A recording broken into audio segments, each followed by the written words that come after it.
Brita was a native of Charlian, I feel it only fitting that we gather before the mark of the scholar.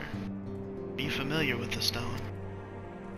It is a monument found at Wraithfrost in the sacred Thelic, guardian deity of the City of Learning. Here shall we pray for our dear friend's soul, bid her a peaceful return to the light of the Moon Crystal.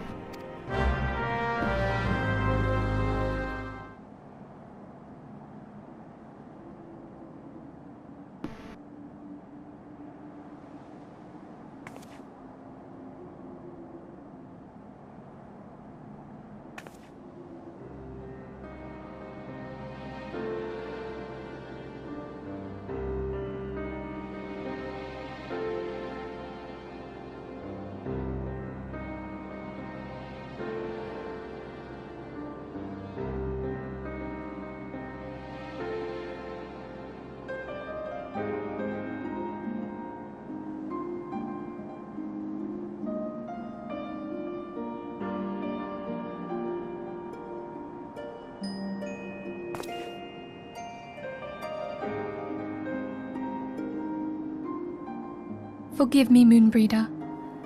Had I been quicker or wiser, but I was not, and you paid the price. But you would not suffer us to wallow in our sorrow, would you? You would tell us to pick ourselves up and get on with it. And so we shall. We shall defend this realm and her people to the last.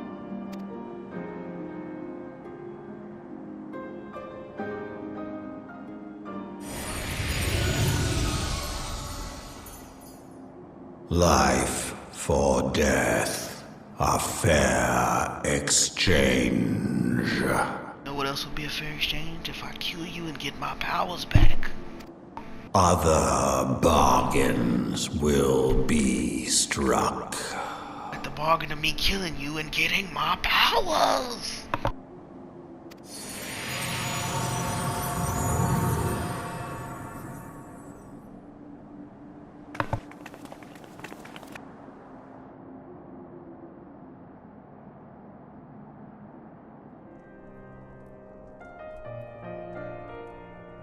Just as if a dagger has been thrust into my breast. 'Tis a pain we must learn to bear if we are to forge ahead with our duty. The battle we have fought have taken the lives of so many. Wiswa, Brita, our fellows at the Waking Sands. Spirit and dedication to our cause, however, never be lost as long as we rise to fight once more. I hardly need remind you of this, of course. It is for my own benefit that I repeat these words, reaffirmation of my own chosen path. If I do not rebuild the foundation of my resolve, I am like to collapse in a fit of weeping. My apologies again, Kira.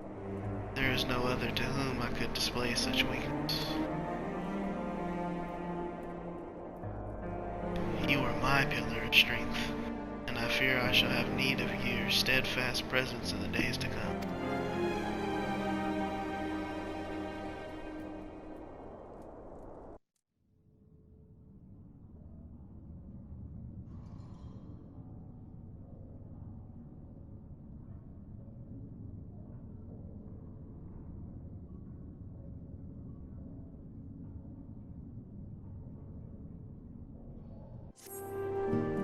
Have you a moment, Kira? I believe Ida wished a word with you. I should consider it a personal favor if you would lend a sympathetic ear to her troubles. She has not been herself since Brita's passing. Heart aches to see her so downcast.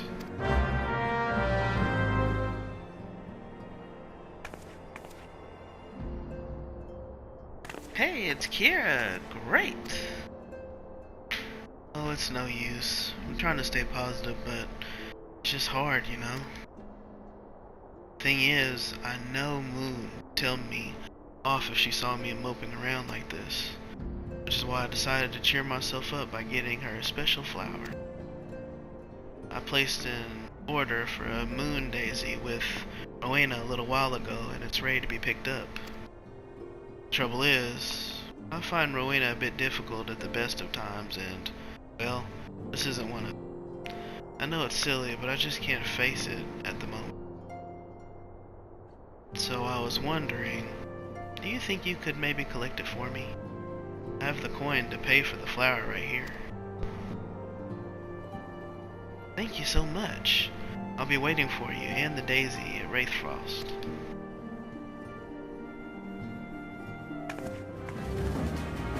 What can I do for you today, adventurer? Eldritch trinket to trade? Yeah? They've got you running errands now. Them Sounds really know how to make the most of your talents, don't they? Sending the savior of Eorzea to the bleeding market. Fine use of your time, that is. Seriously though, you best learn how to say no, or they'll have you mucking out the chocobo stables next. Anyway, what was it you were here to pick up? Moon Daisy, was it? Here then, take it. Until that Eda lass, I've got a wide selection of headwear in stock if she ever decides to replace that dowdy old mask of hers. God knows she needs to.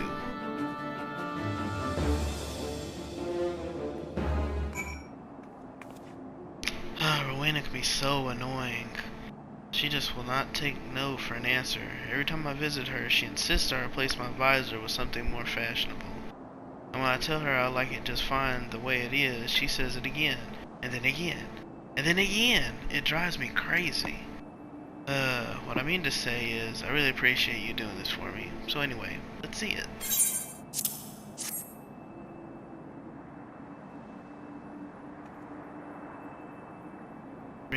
Rita loved these things, you know. I hope that somewhere, somehow, she knows I'm still thinking of her.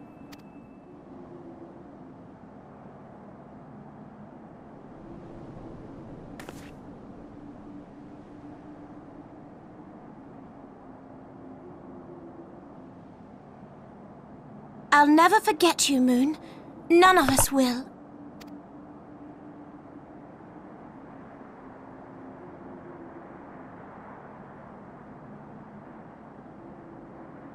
The song riseth to a crescendo.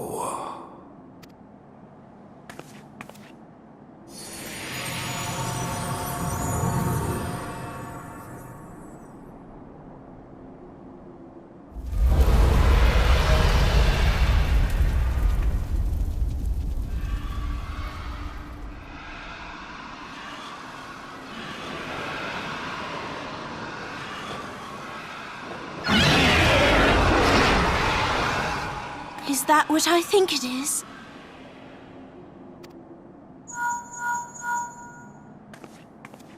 Hello, can you hear me? We have received grave tidings from Ishgard. Pray return to the Rising Stones at once.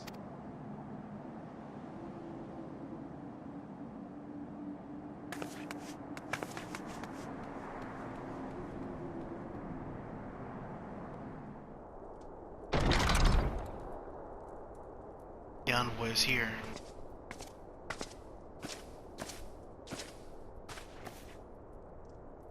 Thank you for receiving me at such short notice.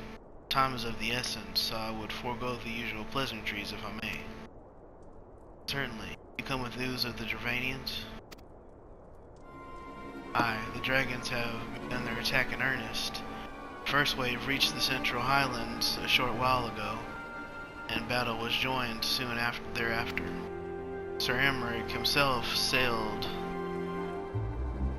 forth with a contingent of temple knights and several companies of the noble house's finest. Though the beasts were ultimately forced into retreat, our victory, if such it may be called, came at the cost of many of our own. Too many. Will not withstand a second wave should the Dravanian renew their assault. You paint a grim picture, my lady. It is reinforcements you seek then? We do. Though it pricks our pride, it is plain we cannot protect Ishgard with our ranks thus thinned by the Horde. Sir Amaric would meet with you to discuss the possibility of enlisting your aid. Very well, I should depart for Coerthas at once. I must warn you, however, that the involvement of the Crystal Braves is by no means assured. Our commitment to quelling the unrest in Ul'dah must take precedence. It is with such contingencies in mind that I must make another request. The Sons of the Seventh Dawn are known for sharing close ties with all three of the grand companies of Eorzea. You consent to plead our case to their leaders? Though I will gladly appeal to the grand companies on your behalf, I dare not promise a favorable reply. You need say no more. Considering our past dealings with the Eorzean Alliance, I can well imagine how our plea will be received. But the fate of Ishgard hangs in the balance. We must explore every avenue still open to us, no matter how unpromising. I see. Very well. I shall send envoys to each of the Alliance allied nations and have them present your request directly to the heads of the grand companies. In the event that your plea does not receive a favorable answer, know that any support is certain to be conditional. Demands will be made of Ishgard. That is only to be expected. Rest assured that I speak with Sir Emeric's authority in this matter, that our actions are fully sanctioned by the Holy See.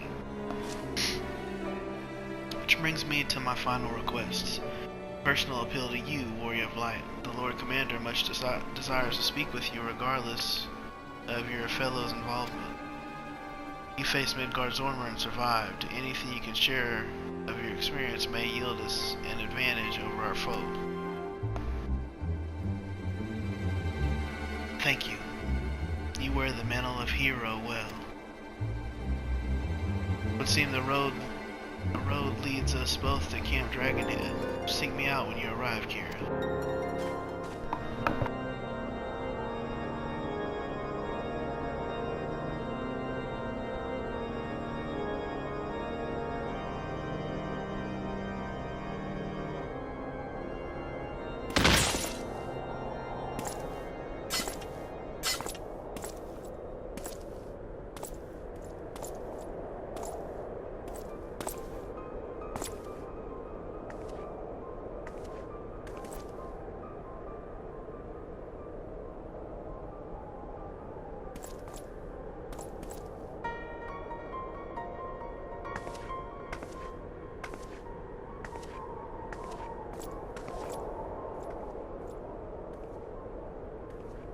The sons must answer for their father's misdeeds.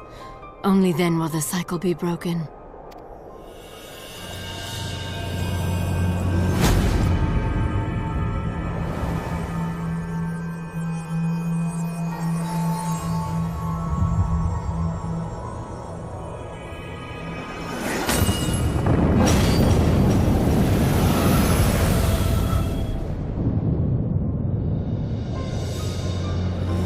Brothers and sisters of the heavens, we raise our voices and join you in the chorus.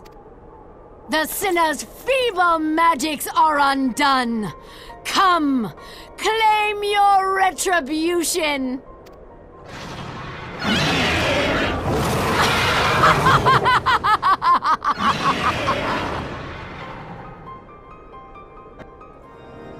It seems I was a swifter, Kira. You too, however, have arrived with time to spare, for our host is yet to make an appearance. Murmurings about camp tell of some manner of trouble at the gates of judgment. In the Lord Commander's absence, I suggest we visit the place, and find out what is afoot.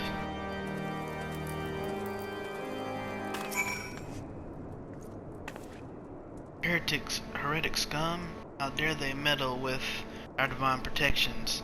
I shall rid our nation of their blasphemy, even if it means cutting them down one by one.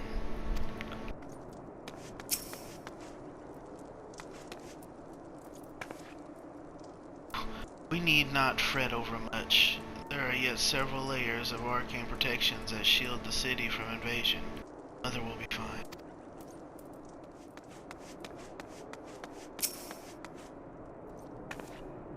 When I laid eyes upon Lady Iceheart, I felt the marrow freeze within my bones. The gates of judgment are much more than mere doors.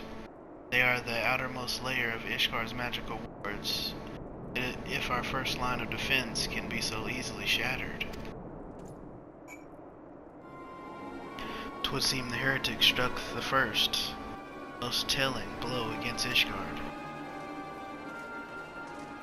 Scions, we expected you at Camp Dragonhead. My apologies, we chanced to hear that there had been trouble at the gates and thought it prudent to investigate the cause. You have learned of the heretic's treachery. Lady Iceheart led a force of her followers against our defenders and came close enough to dispel the first of our wards. Let us speak more of this back at the camp. Sir Emmerich awaits you.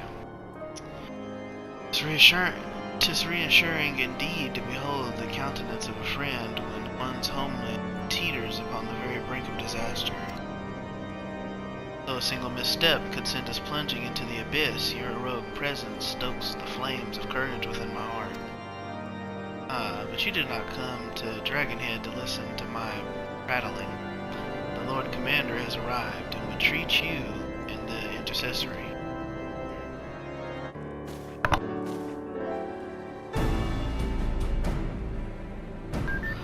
Thank you for coming with such haste, and apologize for my absence. Suffice it to say, Lady Iceheart and her heretics have much to answer for. Yes, we are but recently returned from the gates of judgment ourselves. Given the circumstances, we quite understand if you would prefer to postpone our appointed audience.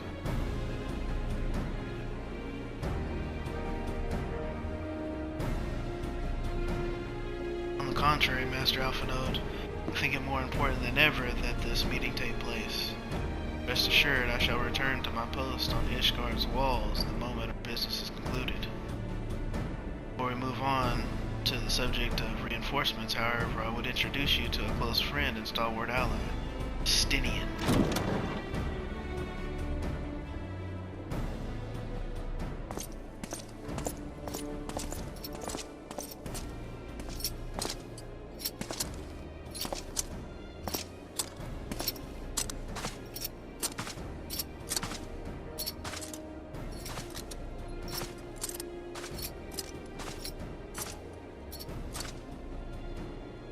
Present to you Ishgard's Azure Dragoon.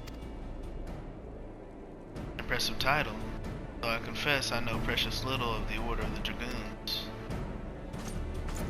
They are formidable warriors all, yet even among such masters of the lance, Stinian is without equal.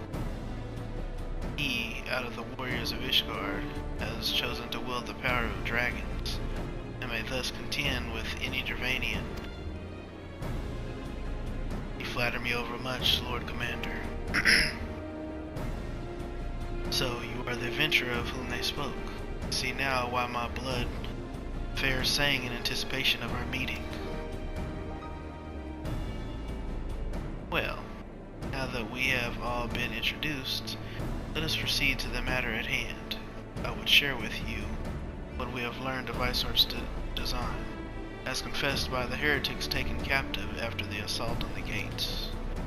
It seemed that Lady Iceheart and the Dravanians share a common goal: reclamation, Nidhogg's stolen eye. Nidhogg, one of the 7 great worms. His name features prominently in our nation's history, though once defeated by the hero Haldreth. The beast is said to have terrorized Kurthus since Ishgard's founding. Aye, many are the scars our walls bear from Nidhogg's efforts to raise the city. Trophy Haldreth plucked from the bested worm's skull, known simply as the Eye, the treasured relic of Ishgard, possessed of untold power. Should it ever be returned to Nidhogg, the dreaded creature will be restored to the height of his strength, that no wall or ward you could erect would be stout enough to deny him. My vengeful son hath waged war against Ishgard for 1,000 years. No mortal mind could comprehend the depths of his rancor. The eye itself is secreted deep within the vault. It is kept under heavy guard, surrounded at all times by men and women who have proven their loyalty to the Holy See. But those stout walls and sharp blades may suffice to discourage the heretics. Dragons are another matter. There are individuals within the Duranian horde whom an entire company of knights would labor to repel, to say nothing of Nidhogg himself. Nor does age rob them of their strength. Through the endless march of years, the dragons endure, patient, calculating, inexorable. You must understand, these creatures do not share our perception of time. That is especially true of the great worms, they who spend centuries in slumber only to wake and resume their campaign as if mere hours had passed. It has been 20 years since Nidhogg last darkened our skies, 20 years for him to gather his strength, for us to bolster our defenses, and now, just as he seems primed to return, the heretics strike at the gates. Believe Lady Iceheart is in league with the creature then? That we cannot be certain, though we know the heretics covet the eye. We have been unable to determine their plans for it. Such questions aside, must needs address the ragged hole their mistress has seen fit to rend in Ishgard's protections. 'Tis a weakness Gervanians are not like to leave untested. So it would seem. You have described your plight in admirable detail, Lord Commander, and I cannot help but wonder at your candor. Why share such sensitive information with them? I shall speak plain. Ishgard has needs of allies, and I would have you bolster our front lines in readiness for the coming battle against the dragons. This much I expected. Like our arrangement concerning the Keeper of the Lake, however, only you stand to benefit from our assistance in this matter. I fail to see why we should intervene in a conflict which concerns only Ishgard and Gervania. The Eorzean Alliance requested Ishgard's assistance during Operation Archon, refused us. Does it not seem grossly unjust to demand that we now risk our lives in your private war? I make no attempt to defend my country's conduct. I only ask that you consider what would follow Ishgard to fall. Having razed our city to the ground, the horde would have little cause to linger. Most would return to their lairs in Gervania. Soon thereafter, the ruins of Kurthus would be buried in snow, and the land would become the sole providence of beasts and beastmen.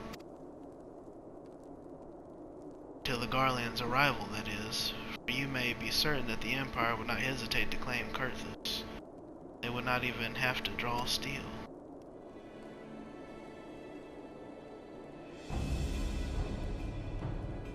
An Imperial province sharing a border with Madonna. 7 hands. Very well. We'll assist you in repelling the dragons. The roar of a great worm may have shaken the but we of Eorzea will not abandon our Ishgardian brothers to face the coming horde alone. Nor did I ever think you would. Now, upon the matter of the roar, allow me, Sir Emmerich. Through the power of the eye, I have become the vessel of Nidhogg's strength. Its essence has stolen to my very blood. Fear not. I am in full control of my faculties, I assure you. The eye itself is no relevance to the tale. It is not essential that I bear it with me wheresoever I go. Its lingering influence does, however, allow me to hear Nidhogg's voice. In the wormhood, was Nidhogg, I He means to hurl his horde against Danifin's collar, shatter the remaining wards that protect the city. There can be no doubt the worm has summoned his minions to war.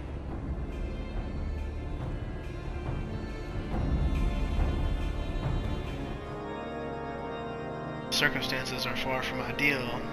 This desperate endeavor will at least provide us an opportunity to bring the sister states of Eorzea together in common cause. Sir Emmerich was more ruthless in his negotiations than I had anticipated. Suppose one must give no quarter when one's home is at stake. Did you see the look on his face when he formally requested our assistance? The Lord Commander has long campaigned for Ishgard to open his gates to outsiders. I suspect this softening the Holy See's attitude towards foreign cooperation comes as something of a bittersweet victory. Days ahead promise to be interesting.